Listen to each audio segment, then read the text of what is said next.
سورۃ بنی اسرائیل کی آیت نمبر 12۔ الحمدللہ وکفی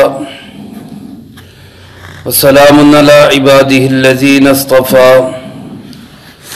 خصوصاً علی سید الرسل وخاتم الانبیاء وعلی آلہ واصحابہ الاتقیاء۔ اما بعد فاعوذ باللہ من الشیطان الرجیم، بسم اللہ الرحمن الرحیم۔ وجعلنا اللیل والنہار آیتین فمحونا آیت اللیل وجعلنا آیت النہار مبصرة لتبتغوا فضلا من ربکم ولتعلموا عدد السنین والحساب وَكُلَّ شَيْءٍ فَصَّلْنَاهُ تَفْصِيلًا۔ وَجَعَلْنَا اللَّيْلَ وَالنَّهَارَ آیتین، اور بنایا اللہ پاک نے رات کو اور دن کو دو نشانیاں۔ فَمَحَوْنَا آیَتَ اللَّيْلِ، اور ہم نے مدھم کیا رات کی نشانی کو۔ وَجَعَلْنَا آیَتَ النَّهَارِ مُبْصِرَةً، اور ہم نے بنایا دن کی نشانی کو روشن۔ لِتَبْتَغُوا فَضْلًا مِّن رَبِّكُمْ، تاکہ تم تلاش کر سکو اپنے رب کے فضل کو۔ وَلِتَعْلَمُوا عَدَدَ السِّنِينَ وَالْحِسَابَ، اور تاکہ تم جان سکو سالوں کی گنتی کو اور حساب کتاب کو۔ وَكُلَّ شَيْءٍ فَصَّلْنَاهُ تَفْصِيلًا، اور ہر چیز کی ہم نے تفصیل بیان کی کھول کر۔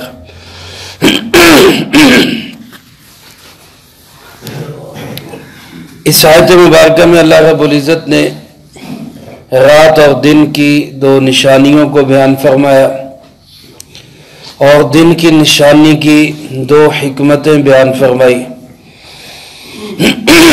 اس سے پہلے آخرت کا تذکرہ ہے، اور اس کے بعد بھی آخرت ہی کا تذکرہ ہے۔ درمیان میں اس آیت مبارکہ میں رات اور دن کی نشانی بتا کر گویا اس طرف اشارہ کر دیا کہ جیسے دنیا کے اندر رات اور دن ناپائیدار چیزیں ہیں، کبھی رات ہے کبھی دن ہے۔ اگر رات کا اندھیرا ہے تو ہمیشہ اندھیرا نہیں رہے گا، بلکہ کسی وقت اجالا بھی ہوگا، اور اگر کسی کے پاس دن ہے اور دن کا اجالا ہے، روشنی ہے، تو وہ بھی اس پہ ناز نہ کرے، کبھی رات کی تاریکی میں بھی بدل جائے گا۔ جس طرح یہ رات اور دن کا پائیدار نظام جو ہے یہ دنیا کے اندر ناپائیدار ہے، ہمیشہ کے لیے نہیں ہے، اسی طرح ساری دنیا ہی ناپائیدار ہے، ہمیشہ کے لیے نہیں ہے۔ اصل پائیدار چیز، باقی رہنے والی چیز وہ آخرت ہے، جس کا پہلے بھی ذکر ہے اور بعد میں بھی ذکر ہے۔ ایک مناسبت اس کی یوں بھی ہو سکتی ہے کہ گزشتہ آیات میں بنی اسرائیل کے یہود و نصارہ کے عروج و زوال کا تذکرہ ہوا، اور مسلمانوں پر مکہ والوں کے مصائب، آلام، شدائد اور سختیاں وہ بھی سامنے تھی جس وقت یہ قرآن پاک کی آیات نازل ہو رہی تھی۔ تو گویا ان سختیوں کو، ان شدائد اور تکلیفوں کو اللہ پاک نے رات سے تشبیہ دی۔ یہ سختیاں، یہ شدائد، یہ مشکلیں، یہ تکلیفیں، یہ ایک رات کی طرح ہے، یہ بیت جائے گی، اور اس کے بعد خلافت کی شکل میں دن کا اجالا ظاہر ہوگا، جس سے ساری دنیا کو روشنی ملے گی۔ اور اس طرح بھی اس میں مناسبت ہے کہ یہ مجھے اور آپ کو یہ بات بھی سمجھائی جا رہی کہ جس طرح رات اور دن آتے جاتے ہیں، آنے جانے والی چیزیں ہیں، تو ایسے ہی دنیا کی عزتوں کو، دنیا کی ذلتوں کو، دنیا کے حالات کو، بیماریوں کو، صحت و تندرستی کو، خوشی اور غمی کو دائمی نہ سمجھو، یہ بھی آنے جانے والی چیزیں ہیں۔ مشکلات میں انسان گھرا ہوا ہو تو یہ سوچ لے کہ اب رات ہے، اس رات کے بعد دن بھی آئے گا، تو سکون ہو جاتا ہے۔ اور اگر کوئی انسان خوشیوں میں ہے، خوشحال زندگی میں ہے، تو وہ بھی یہ سوچ لے کہ اب اگر دن ہے تو اس کے بعد کسی وقت رات بھی آ سکتی ہے، لہذا وہ اس پہ فخر، ناز، غرور اور تکبر نہ کرے۔ تو یہ سارے کے سارے حالات اللہ پاک نے قرآن کریم میں آشکارا کر کے بیان کیے، اس لیے آیت مبارکہ کے آخر میں فرمایا ہم نے ہر چیز کو کھول کر بیان کر دیا۔ میرے محترم دوستو، اس دنیا کی زندگی بھی عارضی، خوشی بھی عارضی، غم بھی عارضی، یہاں کے مال و دولت بھی عارضی ہے، یہاں کا فقیر اور محتاج بھی عارضی ہے، یہاں کوئی چیز بھی پائیدار نہیں ہے۔ اللہ پاک ہماری توجہ کرانا چاہتے ہیں آخرت کی طرف۔ وَلَلْآخِرَةُ خَيْرٌ لَكَ مِنَ الْأُولَى، اللہ نے جناب محمد کریم صلی اللہ علیہ وسلم کو مخاطب کر کے فرمایا میرے محبوب، آخرت آپ کے لیے اولا سے یعنی دنیا سے بہتر ہے۔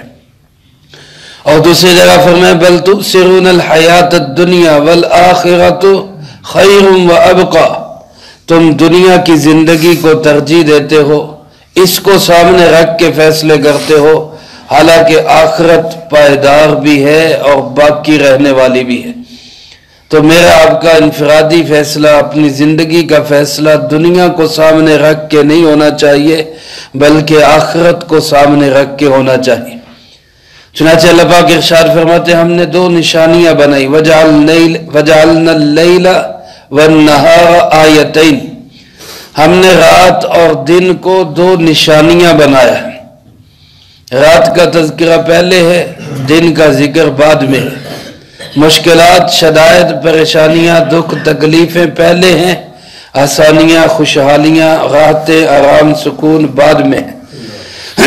دنیا کے اندر اللہ نے جو نظام رات اور دن کا بنایا وہ بھی ایسے ہی، اسلامی اعتبار سے رات پہلے آتی ہے اور دن بعد میں آتا ہے۔ رات پہلے ہے، دن بعد کے اندر ہے، یہ اسلام کا نظام ہے۔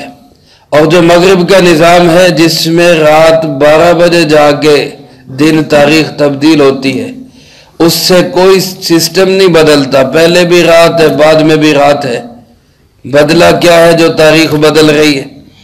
لیکن اسلام نے تاریخ وہاں پہ بدلی جہاں پہ دن ختم ہو رہا ہے، رات شروع ہو رہی۔ ایک انقلاب آیا ہے دنیا کے اندر، ایک تبدیلی آئی ہے دنیا کے اندر، اس کی بنا پر تاریخ بھی بدلی ہے۔ یہ اسلامی نظام ہے جو اللہ رب العزت کا بنایا ہوا نظام ہے، جو پرفیکٹ نظام ہے، عین فطرت نظام ہے۔ اللہ پاک ارشاد فرماتے ہم نے رات کو اور دن کو آیتینی، دو نشانیاں بنایا، دو نمونے ہیں یہ۔ فمحونا آیت اللیل، اور پھر ہم نے رات کی جو نشانی اس کو مدھم کیا۔ محو کا معنی ہوتا ہے کسی چیز کو مٹا دینا۔ رات دھندلی ہے، اندھیری ہے، مدھم ہے، اس میں لائٹ کم ہے، روشنی نہیں ہے، تاریکی ہے، یہ بھی اللہ کی نشانی ہے۔ یہاں اس کی کوئی حکمت اللہ پاک نے بیان نہیں کی۔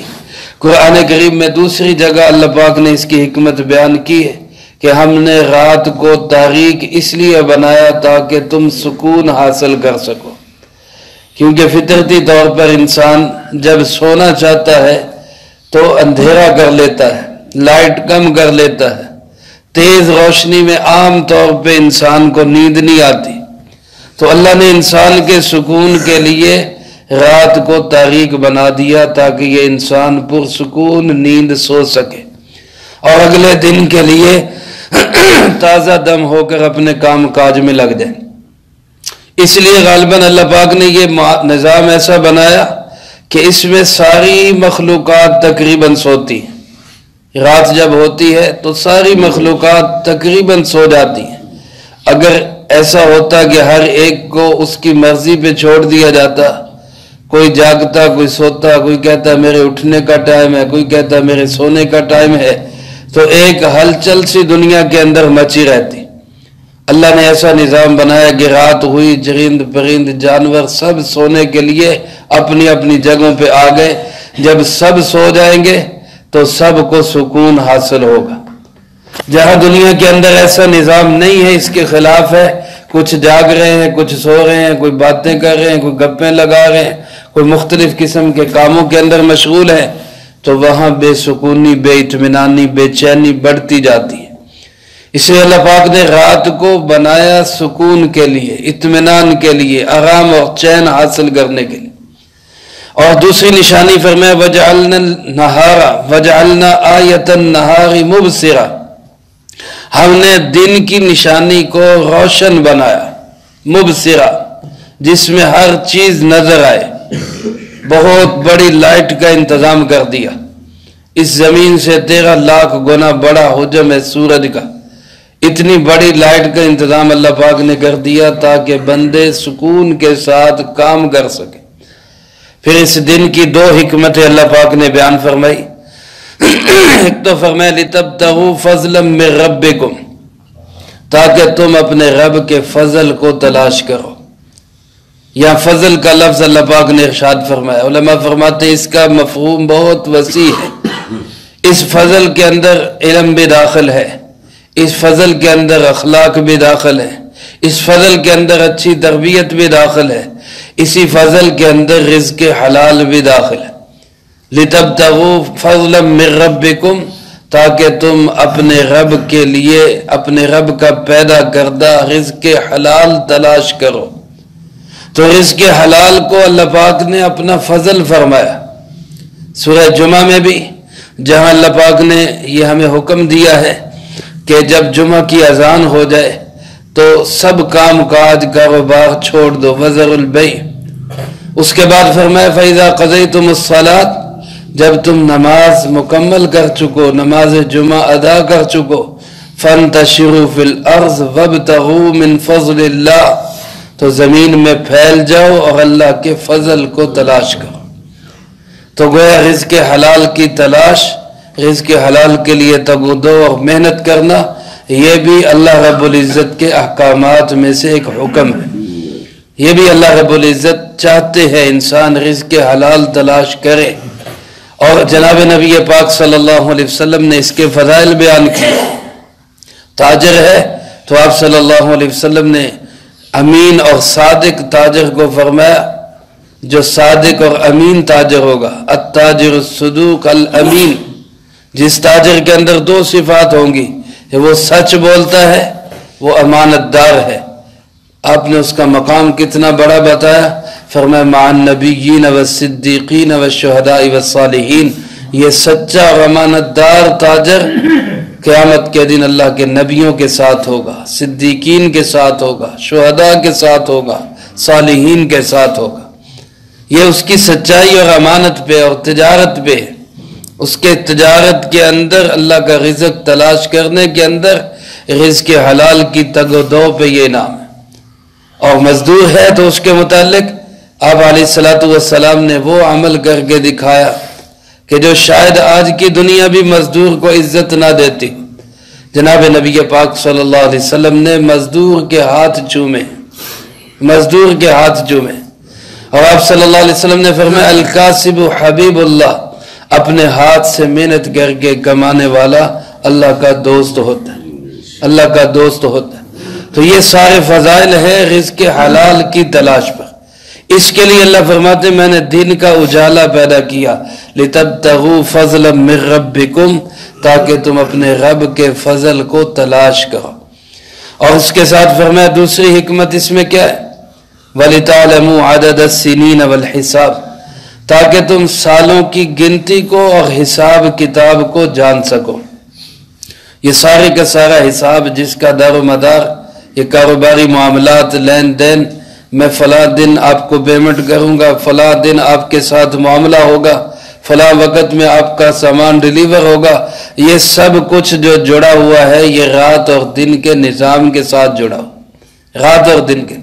اگر یہ رات اور دن کا نظام نہ ہو تو کیسے پتہ چلے گا کہ اب کون سی تاریخ آ گئی، اب وقت پورا ہو گیا یا نہیں ہوا، وہ پیسے دینے کا وقت آ گیا یا نہیں آ گیا۔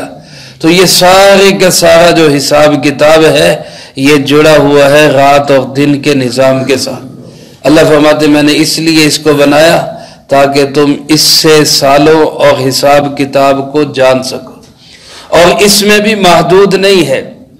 سال کی گنتی کا جاننا، حساب کتاب جاننا صرف یہیں تک محدود نہیں، بلکہ آج دنیا کے اندر جتنے سائنسی اکتشافات ہو رہے ہیں، انکشافات ہو رہے ہیں، سائنسی چیزیں کھل رہی ہیں، وہ سب کی سب اسی قرآن کریم کے علوم سے لی گئی ہیں۔ اللہ رب العزت نے اسی نظام کو ایسا بنایا کہ اس سے ایک ایک چیز جو ہے جڑی ہوئی ہے۔ اس لیے اللہ پاک نے آگے جو جملہ ارشاد فرمایا کل شیء فصلناہ تفصیلا، ہم نے ہر چیز کو کھول کر بیان کر دیا۔ بعض علماء مفسرین فرماتے ہیں یہ جو بیان ہے یہ لوح محفوظ کے اندر ہے۔ لوح محفوظ میں اللہ پاک نے ہر چیز، بارش کتنی ہوگی، کہاں پہ ہوگی، اور کس کو عروج ملے گا، کس کو زوال ملے گا، کس کو رزق وافر ملے گا، کس کو رزق تھوڑا ملے گا، کون بد نصیب ہوگا، کون خوش نصیب ہوگا، ایک ایک چیز کی ڈیٹیل اور تفصیلات اللہ نے لوح محفوظ میں بیان کر دی۔ کل شیء فصلناہ تفصیلا کا تعلق اس لوح محفوظ کے ساتھ ہے، لیکن دوسرے مفسرین بعض یہ بھی فرماتے ہیں کہ کل شیء فصلناہ تفصیلا کا تعلق قرآن کریم کے ساتھ ہے، اور اللہ پاک یہ فرماتے ہیں کہ ہم نے قرآن کریم میں ہر چیز کی تفصیل بیان کر دی، ہر چیز کی ڈیٹیل اللہ نے قرآن میں بیان کر دی۔ کوئی کھولے، کوئی سمجھے، کوئی ریسرچ کرے، کوئی دیکھے تو اس کو سمجھ آئے گی کہ ہر چیز اللہ پاک نے اس قرآن کریم میں بیان کی ہے۔ ایک یہودی ڈاکٹر تھا جس نے اس بات پہ ریسرچ کی کہ قرآن کریم کا یہ جو حکم ہے کہ اگر کسی کا خاوند فوت ہو جائے تو وہ عورت 4 ماہ 10 دن عدت گزارے، اس کے بعد شادی کر سکتی ہے۔ کسی کو طلاق ہو جائے تو وہ کم سے کم 3 ماہواریاں، 3 پیریڈ وہ عدت گزارے، اس کے بعد وہ نکاح کر سکتی ہے۔ تو اس نے اس پہ ریسرچ کی کہ یہ حکم کیوں دیا گیا، اس کی کیا حکمت ہے۔ وہ ماہر تھا اپنے اس فن کا، یوٹرس کے معاملات کا وہ ماہر تھا۔ اس نے اس پہ جب ریسرچ کی تو اس کی تحقیقات کے بعد ثابت ہوا کہ ایک مرد عورت کے جو آپس میں ملاپ کے نتیجے میں اس کے جو جسم کے اثرات عورت کی طرف منتقل ہوتے ہیں وہ کم سے کم 3 ماہواریوں تک اس میں برقرار رہتے ہیں، اس کے بعد وہ مکمل طور پہ صاف ہوتی ہے۔ تو اللہ رب العزت نے 14 صدی پہلے یہ نظام بتا دیا، آج وہ تحقیق کر کے بتا رہے ہیں کہ 3 ماہواریوں کے بعد وہ اس قابل ہوتی ہے کہ کسی دوسرے آدمی کے پاس جائے تو پہلے کی آمیزش ختم ہو چکی ہو، جو آج تحقیق کے بعد وہ ثابت کر رہا ہے۔ اللہ نے قرآن کریم میں 14 صدی پہلے ہی ارشاد فرما دیا، اور پھر اس تحقیق کے ثابت ہونے پر اللہ نے اس کو توفیق دی، فن کا ماہر تھا، وہ مسلمان ہوا، کلمہ اسلام پڑھا۔ میرے محترم دوستو، قرآن کریم میں اللہ نے جو نظام بتایا ہے، جو تفصیلات بتائی ہیں، وہ ہر چیز کی تفصیلات ہیں۔ ہم وہاں تک ابھی نہیں پہنچ سکے تو یہ ہماری اپنی کمزوریاں ہیں، ورنہ پوری کائنات کی تمام تر گرہیں جو آج کھلی ہیں یا کھل رہی ہیں یا آئندہ کھلیں گی، وہ ساری کی ساری اللہ نے قرآن کریم میں بیان فرما دی۔ اللہ ہمیں اس علوم کے سرچشمے کے ساتھ، منبع علوم کے ساتھ، تمام علوم کے مرکز کے ساتھ اللہ ہمیں تعلق نصیب فرمائے، اور اس کو سیکھ کر زندگیوں میں لانے کی توفیق نصیب فرمائے۔ اللہم لک الحمد کما ینبغی لجلال وجہک وعظیم سلطانک، اللہم لا احصی ثناء علیک انت کما اثنیت علی نفسک، اللہم لک الحمد کما انت اہل، صلی علی محمد کما انت اہل، وافعل بنا ما انت اہل، فإنک اہل التقوی واہل المغفرہ۔ اللہم ربنا ظلمنا انفسنا وإن لم تغفر لنا وترحمنا لنكونن من الخاسرين، اللهم ربنا هب لنا من أزواجنا وذرياتنا قرة أعين وجعلنا للمتقين إماما، اللهم ربنا هب لنا من أزواجنا وذرياتنا قرة أعين وجعلنا للمتقين إماما، رب ارحمهما كما ربياني صغيرا، اللهم استر عوراتنا وآمن روعاتنا، اللهم إنا نجعلك في نحورهم ونعوذ بك من شرورهم اللهم أحسن عاقبتنا في الأمور كلها وأجرنا من خزي الدنيا وعذاب الآخرة اللهم أعنا على ذكرك وشكرك وحسن عبادتك اللهم إنا نسألك الهدى والتقى والعفاف والغنى ربنا تقبل منا إنك أنت السميع العليم وتب علينا إنك أنت التواب الرحيم وصلى الله على النبي الكريم وعلى آله وأصحابه أجمعين برحمتك يا أرحم